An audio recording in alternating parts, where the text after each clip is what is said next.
Eczéma, une maladie qui impacte aussi le moral. Un sondage révèle le désarroi des Français souffrant d'eczéma atopique, une maladie ayant des répercussions graves sur leur santé en général.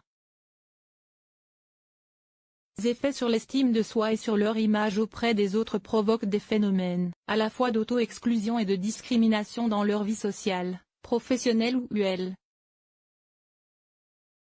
L'eczéma atopique ou dermatite atopique est une maladie chronique inflammatoire de la peau qui se développe préférentiellement chez le nourrisson et l'enfant, mais peut persister voire apparaître parfois chez l'adolescent et l'adulte, 10 à 15% des cas.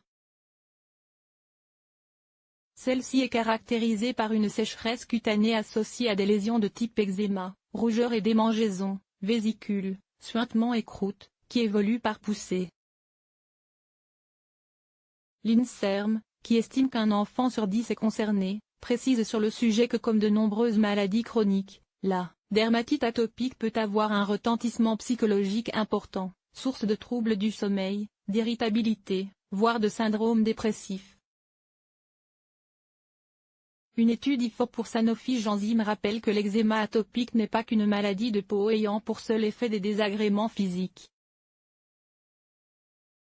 En effet, cette maladie complexe et d'origine multifactorielle retentit sur toutes les dimensions de la vie des malades, et peut les plonger dans la souffrance. Les résultats montrent en premier lieu que plus d'un Français sur 3, 34%, a déjà été affecté par de l'eczéma au cours de sa vie. Ce qui en ferait d'après cette enquête, la troisième maladie chronique de peau la plus répandue en France après l'acné et les mycoses. Mais malgré la prévalence assez élevée de cette maladie, son niveau de connaissance reste encore assez flou auprès du grand public. Un impact physique associé à une détresse psychologique car si 61% des Français déclarent savoir ce que c'est, ils sont à peine 1 sur 4 à voir de quoi il s'agit précisément. Ce niveau de connaissance est encore plus faible, 15%, parmi les personnes n'ayant jamais été affectées par de l'eczéma. Une méconnaissance qui ne serait pas étrangère au maintien de certaines idées reçues, comme l'illustre la forte proportion de Français, 82%, qui la réduisent à une maladie liée au stress ou à l'allergie 78%. Autre exemple, moins d'un sondé sur 2 est au courant du possible lien entre l'eczéma et la pollution ou que la maladie peut être héréditaire. Entre 50 et 70% des individus atteints ont un parent au premier degré qui l'est aussi selon l'INSERM.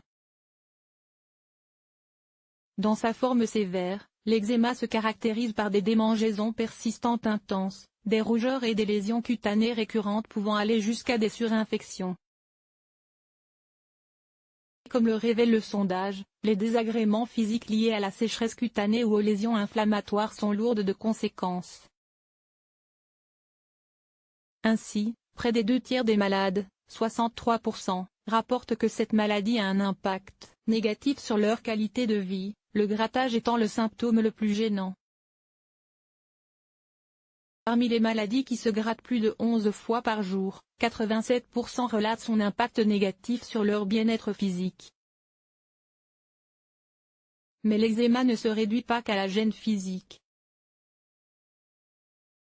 Lutter contre le manque d'informations sur la maladie. En effet, plus des 2 tiers des malades actuels rapportent un impact négatif de la maladie sur leur morale, 69%, autant que sur leur niveau de confiance en soi, 68%. L'eczéma rend les patients plus vulnérables psychologiquement, ce qui altère leur vie sociale au point que près de la moitié d'entre eux ont déjà fait l'objet d'une forme d'exclusion de la part de leur entourage. La forme d'opprobre ressentie par le plus grand nombre de patients est l'injonction de s'arrêter de se gratter 36%.